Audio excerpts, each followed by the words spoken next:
अस्सलाम वालेकुम दोस्तों। भाई साहब जापान से मोहम्मद इदरीस आपकी खिदमत में हाजिर है जापान से। दोस्तों आज की वीडियो है जी कि जापान में ये काफ़ी एक मशहूर मार्केट है, सुपर मार्केट है जो कि 24 घंटे खुली रहती है, जिसका नाम है 7-Eleven। असल में ये एक अमेरिकन टाइप समझे कंपनी थी और ये अमेरिका में जो चलती है 7-Eleven, इसका नाम इसीलिए है कि सुबह 7 से रात 11 बजे तक खुली रहती है। लेकिन जापान में ये 24 आवर खुली रहती है। अमेरिका में भी हो सकता है 24 आवर हो, लेकिन फिलहाल जापान की बात कर रहे हैं तो ये 24 आवर जापान में खुली रहती है। और ये बहुत ही मशहूर और मरूफ है जापान के अंदर। और इसमें तकरीबन छोटा मोटा समझे कि हर किस्म का सामान जो है ये मिल जाता है और 24 घंटे खुली रहती है और इसकी आमदन भी, सेल भी काफ़ी ज़्यादा है। तो इसके बारे में मैं आपको पूरी डिटेल से इंशाल्लाह इस वीडियो में बताऊंगा कि ये किस तरीके से बंदा बना सकता है। कोई भी बंदा ये बना सकता है। इसकी फ्रेंचाइजी लेनी होगी, ब्रांच ही लेनी है तो कोई भी बंदा ले सकता है। बस कुछ इसकी रिक्वायरमेंट्स हैं जो पूरी करनी है, तो कोई भी बंदा ये बना सकता है। ज़रूरी नहीं है कि खाली जापानीज बना सकते हैं और गैर मुल्की नहीं बना सकते, बल्कि कोई भी बंदा बना सकता है। जो भी इसका तरीकाकार है वो सारा इस वीडियो में बताऊंगा। तो ये वीडियो मुझे लगता है कि कुछ लंबी हो जाएगी, तो अगर पूरी डिटेल चाहिए हो तो पूरी वीडियो आप देखेंगे तो ही आपको इसके बारे में पूरी डिटेल मालूम हो सकेगी। तो इसके बारे में मैं आपको डिटेल से इंशाल्लाह बताता हूँ। तो भाई ये जो है 7-Eleven, ये जापान में तकरीबन 70-75 हज़ार से भी ज़्यादा दुकानें हैं पूरे मुल्क के अंदर, शॉप्स हैं इसकी। तो अब ये किस तरीके से बनानी पड़ेगी, किस तरीके से बना सकते हैं, जो इसकी रिक्वायरमेंट्स है वो, इसमें इतने पैसे ज़्यादा तो नहीं लगते स्टार्टिंग में। यानी कि कुछ पैसे कंपनी भी आपके साथ इन्वेस्ट करेगी और कुछ पैसे आपको इन्वेस्ट करने पड़ेंगे। जो पैसे हमें इन्वेस्ट करने पड़ेंगे आपको, वो तकरीबन होंगे 350 मान या 360 मान है। अभी क्योंकि 2 महीने हो गए हैं, मैंने उससे बंदे से बुला के, तो एक साथ में मेरा और भी बंदा था साथ में, तो उससे पूरी डिटेल ली थी। तो ये 10-15 मान मैं ऊपर नीचे भूल गया हूं, तो इसलिए मैं दोनों तरीके बता रहा हूं कि 350 मान या 360 मान। जापान में 10,000 को 1 मान बोलते हैं। तो समझिए कि ये 35 लाख या 36 लाख यन उसने बताया था कि आपने पैसे देने हैं। अब इसके 2 तरीके भी हो सकते हैं कि आप क्रेडिट कार्ड से भी कुछ पेमेंट कर सकते हैं। अगर कैश ना भी हो तो आप क्रेडिट कार्ड से भी कुछ पेमेंट आपकी हो जाएगी। तो ये 35 लाख या 36 लाख यन आपने कंपनी को देने हैं और फिर आपको वो ट्रेनिंग वगैरह भी करवाएंगे। जो ट्रेनिंग है उसमें तकरीबन आपका 1.5 लाख यन और लगेगा। 1.5 लाख नहीं, सॉरी, 15 लाख यन आपका और लगेगा। यानी कि जापान में 150 मान बोलते हैं। तो फिर आपका ये तकरीबन भी समझें कि 15 लाख के करीब और भी पैसे लगेंगे। यानी कि टोटल पैसे आपके तकरीबन जो है ये अपना लगेंगे 40 लाख या 41 लाख, 40 लाख या 42 लाख ये पैसे आपने देने होंगे कंपनी को। अब इसमें और भी कुछ रिक्वायरमेंट्स हैं जो मैं आपको स्टेप बाय स्टेप बताऊंगा वीडियो के अंदर। तो ये पैसे आपने पैसे देने हैं। अब इसकी तो दूसरी रिक्वायरमेंट्स है कि वो ये है कि ये एग्रीमेंट 2 बंदों के नाम पे होगा, एक बंदे के नाम पर ये एग्रीमेंट नहीं होगा। क्योंकि ये 24 घंटे मार्केट खुली रहनी है, तो एक बंदे के नाम पे वो एग्रीमेंट नहीं करते, चाहे दोनों जापानीज हो, चाहे दोनों फॉरनर हो, या एक जापानीज हो एक फॉरनर हो, कोई भी हो, लेकिन 2 बंदों के नाम पे एग्रीमेंट होगा। ठीक है, 2 मालिक यानी कि होंगे इसके, चाहे मियाँ बीवी भी हो फिर भी कोई मसला नहीं है, चाहे कोई गैर मुल्की भी हो, कोई भी हो, यानी कि पार्टनर हो, कुछ भी हो, लेकिन 2 बंदों के नाम पे होगा। ये पूरा लाइसेंस वगैरह हर चीज़ आपको बना के देंगे। और उसके अंदर जो सामान वगैरह है पूरा का पूरा setup, computer, CCTV cameras, wifi वगैरह हर चीज़ इसके अंदर लगी होती है। और एटीएम मशीन भी होती है, फोटोकॉपी वाली मशीन भी होती है, कॉफ़ी वगैरह हर चीज़, यानी कि एक तो रेडीमेड भी बनी बनाई यानी कि मिलेगी, और एक वहाँ पर फ्रेश भी होती है। सारा सामान जो भी चाहिए उसके अंदर होता है, क्योंकि सब मार्केटों के अंदर ये सेम ही चीज़ें होती हैं। तो वो सारा कुछ कंपनी इसी के अंदर आपको बना कर देगी। ये स्टार्टिंग में आपने 41 लाख या 42 लाख यन उन्होंने आपसे लेने हैं, तो ये आपको बना के देंगे। अब ये इतने पैसे नहीं लगने, पैसे और भी हैं। ये तकरीबन 1 करोड़ यन से भी ऊपर जाएंगे। बाकी के पैसे जो हैं वो 700 मान, 70 लाख यन जापानीज जो हैं, ये कंपनी इन्वेस्ट करेगी आपके ऊपर। यानी कि कंपनी भी इसमें अपना हिस्सा डालेगी। यानी कि आधे से तो ज़्यादा कंपनी ही डाल रही है कि 40 लाख या 42 लाख आप डाल रहे हैं और 70 लाख यन जो है ये कंपनी आपको देगी, यानी कि उसके ऊपर इन्वेस्ट करेगी आपके ऊपर। और ये जो 70 लाख यन है ये आपके ऊपर कर्जा होगा। अब ये कर्जा जो है ये आपने 3 साल में, 4 साल में या 5 साल में कंपनी को वापस देना है। चाहे हर महीने में थोड़े थोड़े करके दें, 1 लाख करके दें, 2 लाख दें, 5 लाख दें, ये आपने पैसे कंपनी को वापस देने हैं। और कंपनी ही आपको सारा कुछ बना के देगी, आपको एक बनी बनाई चीज़ मिलेगी। आपने काउंटर पे जाके खड़ा हो जाना है और अपनी सेल वगैरह शुरू करें, और उसके बाद आपका ही प्रॉफिट, मुनाफा जो भी है सब कुछ आपका ही है। ये भी मैं आपको बताऊंगा इसकी सेल तकरीबन कितनी होती है एक दिन में, और प्रॉफिट कितने किसके हिसाब से है, सारी चीज़ें मैंने मालूम की थी। अब इसके बाद आ गया ये जो शॉप का रेंट वगैरह है, क्योंकि ये जो शॉप्स है ये काफ़ी बड़ी जगह पे होती है कि कम से कम भी जगह के हिसाब से है तकरीबन। अब टोक्यो एरिया में लेंगे तो वहाँ पर तो जाहिर सी बात है कि पार्किंग वगैरह नहीं होती, लेकिन नॉर्मल ओपन एरिया में होंगे, चाहे किसी भी सिटी में हो, तो कम से कम भी 15 गाड़ियाँ, 10 गाड़ियाँ, कारें वहाँ पर खड़ी होने की जगह होती है। 15-15, 20-20 गाड़ियाँ खड़ी होने की भी जगह होती है। और अगर ज़्यादा खुली बड़ी जगह में हो तो वहाँ पर तो ट्रक, 5-5 ट्रक भी खड़े हो सकते हैं, इतनी बड़ी ये पार्किंग होती है इसकी। तो आप खुद ही इसका किराए का भी अंदाज़ा लगा सकते हैं। तो किराया जो है इसका, क्योंकि ये किराए पे ही होगी सब कुछ शॉप वगैरह, तो किराया इसका आपने कुछ भी नहीं देना, ये आपको फ्री ऑफ चार्ज है। किराया कंपनी पे करेगी। ये भी एक बहुत ही बड़ी ऑफर है कि किराया जो है वो कंपनी पे करेगी, कोई किराया आपने नहीं देना। हाँ, जो उसमें बिजली वगैरह खर्च होगी, जो इंटरनेट की फीस है, या जो वर्कर वहाँ पर काम करेंगे, ये तो जाहिर सी बात है कि ये तो बंदे नहीं पे करने हैं जो इसको चलाएगा, लेकिन किराया जो है ये फ्री होगा, इसमें कोई पैसा नहीं देना किराए का।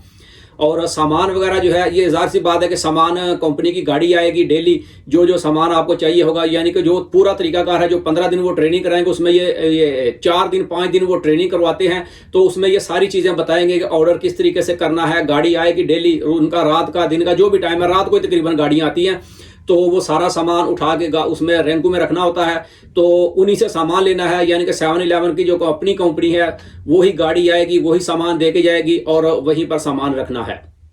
तो इसके बाद मैं उससे मजीद पूछा कि ये तो चले इसके पैसे वगैरह हो गए, अब इसकी और भी एक बड़ी रिक्वायरमेंट है, क्योंकि मेरा प्रोग्राम था ये बनाने का, एक बंदे के साथ मिलके पार्टनरशिप पे ये बनाने का प्रोग्राम था। लेकिन जो इसकी मेन सबसे ख़ास और सबसे समझ लें सख्त रिक्वायरमेंट जो है वो ये थी कि जापानीज़ ज़ुबान, कि जापानीज़ आपको बोलनी आनी चाहिए, लिखनी पढ़नी भी आनी चाहिए, और इसका बाकायदा टेस्ट होगा कि ये जो 15 दिन में आपको वहाँ पर वो तालीम वगैरह देंगे, तो ये आपको लिखनी पढ़नी बोलनी आनी चाहिए, ये ज़रूरी है। फिर ही आपको इसका लाइसेंस वगैरह इशू करके देंगे और फिर ये काम आगे चलेगा। और इसमें कांजी भी है, कांजी भी लिखनी पढ़नी आनी चाहिए बंदे को, कुछ हद तक आनी चाहिए, तो फिर जाके ये काम आप कर सकते हैं। जो स्टूडेंट वीज़े वाले हैं उनके लिए तो है ज़्यादा आसानी है कि वो तो पढ़ सकते हैं आराम से, कि वो उन्होंने यहाँ पर स्टडी की हुई है, तो उनके लिए तो आसानी है। बाकी दूसरे बंदे के लिए तो काफ़ी मुश्किल मामला है। यही सबसे सख्त जो रिक्वायरमेंट थी वो मुझे लगी।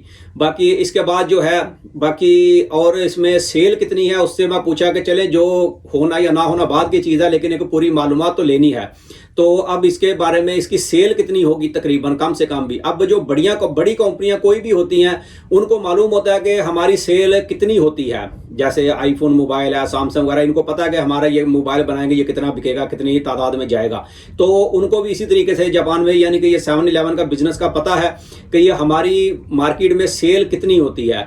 तो उस बंदे ने बताया कि कम से कम भी जो सेल है वो 6.5 लाख यन एक दिन की सेल है, यानी कि जापान में 65 मान बोलते हैं कि ये कम से कम सेल है। अगर किसी भी जगह पे बनाएंगे तो ये कम से कम, क्योंकि ये सारी जगह कंपनी ने ही डिसाइड करनी है, आप नहीं बता सकते कि ये फलां जगह पे एक दुकान खाली हुई है तो वहां पर बना के दे दें, बिल्कुल भी नहीं बना के देंगे। उनकी अपनी मर्जी है, उनको पता है कहाँ पर ये रिक्वायरमेंट है। जैसे पेट्रोल पंप वगैरह का भी होता है सिस्टम शायद, तो वो खुद ही देखेंगे कहाँ पर चाहिए, ज़रूरी है, तो वहां पर फिर वो बनाएंगे, आपको बनी बनाई एक चीज़ मिलेगी। तो भाई इसकी सेल जो कम से कम होगी वो भी 65 मान यानी कि 6.5 लाख जापानी यन एक दिन की सेल होगी, ये उसने सेल का बताया।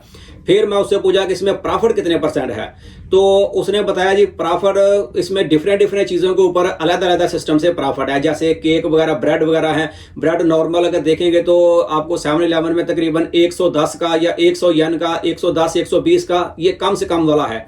तो ये इनको मिलता है तकरीबन 50 यन का या 60 यन का, तो इतना इसमें प्रॉफिट है। 10% तो टैक्स है, टैक्स तो अलहदा कर दें आप, तो बाकी आप देख लें 30% 40% इसका मुनाफा जाता है। तो मैं उसको बोला कि मुझे आप बताएं कि ये तकरीबन नॉर्मली इसमें जो प्रॉफिट है वो कितने % है।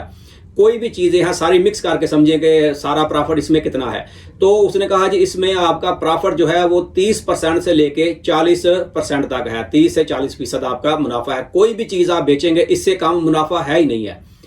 100 की चीज़ बेचेंगे तो उसमें 30 रुपये आपके हैं, 30 यन आपके हैं या 40 यन आपके हैं। जब वो वहाँ पर काफ़ी है, मैं उसको पूछा कि मिसाल के तौर पे कॉफ़ी है जो वहाँ पर लगी हुई है कि फ़्रेश कॉफ़ी लेने के लिए, तो उसने कहा कि फ़्रेश कॉफ़ी का जो रेट है वो ज़्यादा है, कि वो आपका खर्चा जो है वो तकरीबन 40 यन उसमें आएगा, और लेकिन आप वो 100 यन की या 110 यन की बेचनी है वो ज़्यादा है। लेकिन बाकी जो नॉर्मल चीज़ें अंदर पड़ी हुई हैं उनमें प्रॉफिट इस तरीके से है 30% से लेके 40% तक आपका इसमें मुनाफा है। ठीक है जी, ये हो गया। इसमें ये कम से कम सेल जो है वो 65 ये अपना 6.5 लाख तक से होगी। इससे ज़्यादा भी सेल हो सकती है, ये तो एरिया के हिसाब से ही डिपेंड होता है, या आप उसमें कुछ अपना भी इजाफा करना चाहें, यानी कि कोई ऑफर वगैरह सिस्टम चला के जिससे पाकिस्तान वगैरह में चलता है या दुबई में चलता है, इस किस्म का कोई ऑफर वगैरह लगा के तो वो भी आप कर सकते हैं। या आप अपना इसमें हलाल फूड वगैरह भी रखना चाहें तो वो भी इसमें सेटिंग हो सकती है सारी। अब इसमें मेन चीज़ जो दूसरी है कि भाई ये तो चीज़ें अब हो सकता है कोई बंदे देखेंगे तो बताएं, बोलेंगे या मैसेज करेंगे भाई ये तो हराम है, इसमें शराब भी है, बियर भी है, अल्कोहल भी है और सुअर का गोश्त भी होगा, या चिकन वगैरह है वो तो हलाल नहीं है, या गाय का गोश्त भी इसमें होगा, जैसे ब्रेड वगैरह हैं सारी चीज़ें। तो भाई ये चीज़ें मैं भी समझता हूँ इसमें ये चीज़ें हैं, लेकिन मैं आपको एक चीज़ बता रहा हूँ कि ये इस तरीके से हो सकती है। ज़रूरी नहीं है कि मुसलमान ही बनाए, और भी लोग हैं जो गैर मुस्लिम वीडियो वगैरह भी देखते हैं, अगर वो भी बनाना चाहें तो इस तरीके से बना सकते हैं, ये तरीका है। लेकिन अगर मुसलमान भी बनाना चाहे तो भाई इसका भी एक हल है।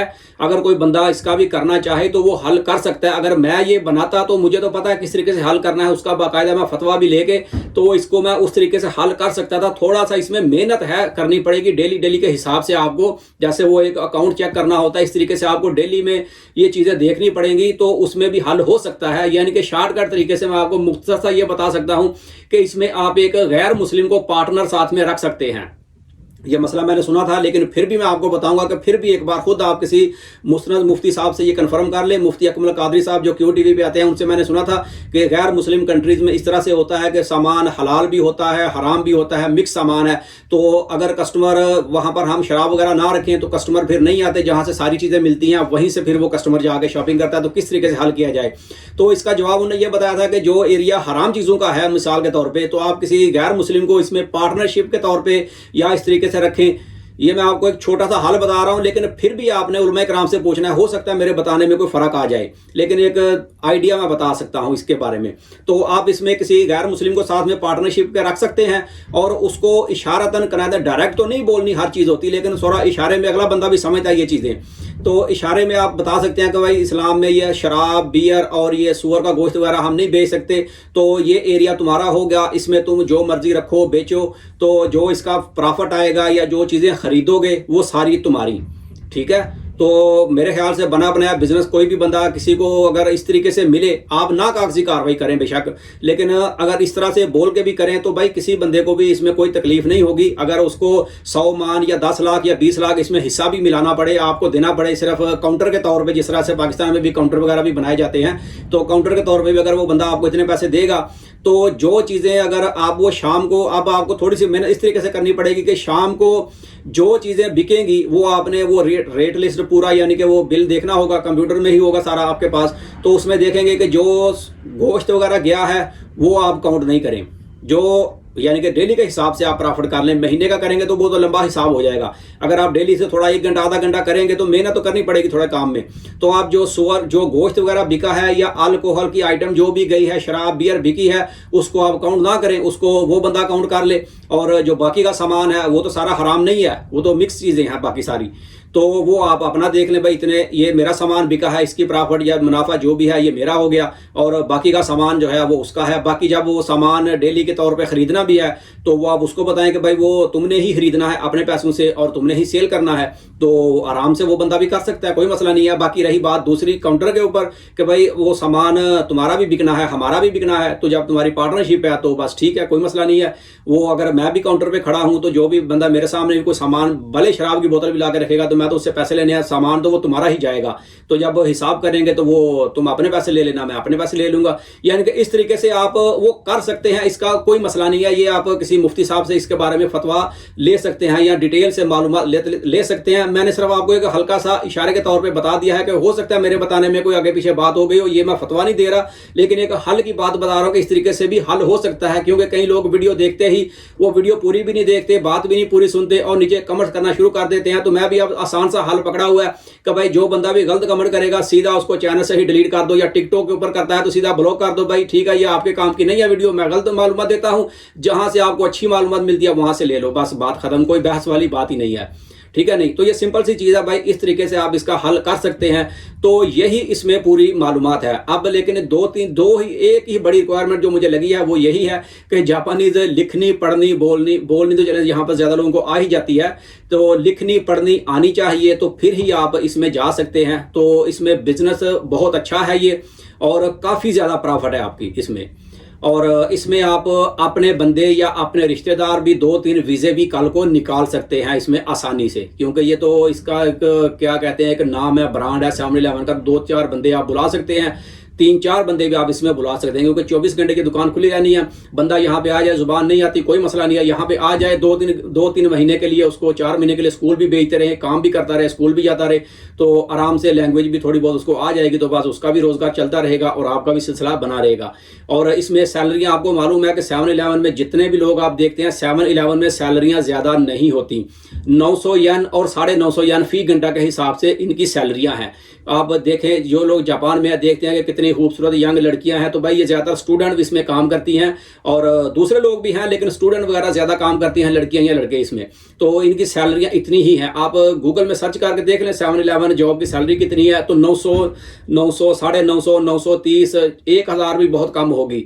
बस इसके अंदर ही सैलरियां हैं। और रात की जो है वो तो सिंपल है कि 10 बजे के बाद 25% ज़्यादा हो जाती है। और अगर आपका अपना को बंदा लगा हो या आप खुद भी करें, यानी कि अपनी भी अगर सैलरी में इसके हिसाब से रखें, तो आप सैलरी तो आपकी हलाल है, तो आप सैलरी के हिसाब से भी इसमें ठीक ठाक पैसे वो प्रॉफिट सैलरी वाला अलहदा कर लें, बाकी कंपनी का जो सेल है होगी, जो भी मामला होंगे वो अलहदा से करें, तो इसमें फ़ायदा ही फ़ायदा है। मेरे ख्याल से इसमें नुकसान कोई भी नहीं है। तो भाई ये इसके बारे में डिटेल थी। फिर भी इसके बारे में अगर कोई चीज़ मुझसे मिस हो गई हो, तो किसी बंदे ने कोई चीज़ पूछनी हो तो भाई कमेंट्स में भी पूछ सकते हैं, या वॉइस ऑफ जापान फेसबुक का पेज है, वहाँ पर मेरा व्हाट्सअप का नंबर भी ऐड है, तो मुझे मैसेज करके भी पूछ सकते हैं।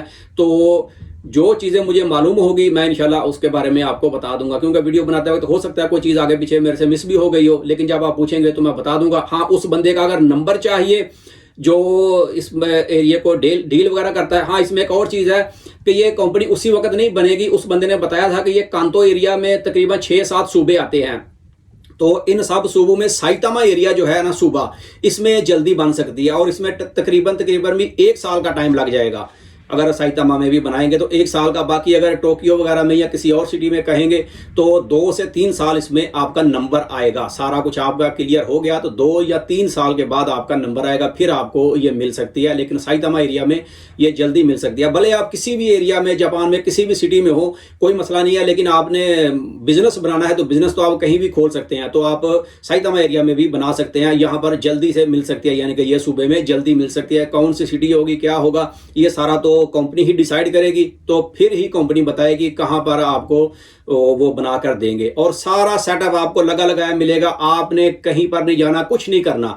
जो इनकी ये 2-4 रिक्वायरमेंट्स हैं, पैसे देने हैं और ये ट्रेनिंग वगैरह करनी है, बस। बाकी आपको कंप्यूटर वगैरह, काउंटर, हर चीज़ A1 शीशे की तरह समझे चमकती हुई आपको न्यू हर चीज़ मिलेगी। वहां पर जाएं और काउंटर पे खड़े हो जाएं, बस कस्टमर आना शुरू हो गए तो बस सही इफ्तिताह हो गया और अपना काम चलाएं, सैलरी पैसे कमाएं, अल्लाह खैर सलाह। और जो बाकी 700 मान है, 70 लाख या वो आपने किस्तों में देने हैं, चाहे वो आपके 4 साल में क्लियर हो जाए, चाहे 2 साल में, वो आपने क्लियर करने हैं। जब भी करेंगे उसके बाद ये पूरा आपका ही सिस्टम है। तो बस यही इसके बारे में डिटेल थी। तो ये वीडियो बस यहीं तक थी। वीडियो अच्छी लगे तो उसे लाइक कर दें। मिलते हैं किसी अगली वीडियो में, तब तक अपना बहुत ख्याल रखें। पाकिस्तान जिंदाबाद।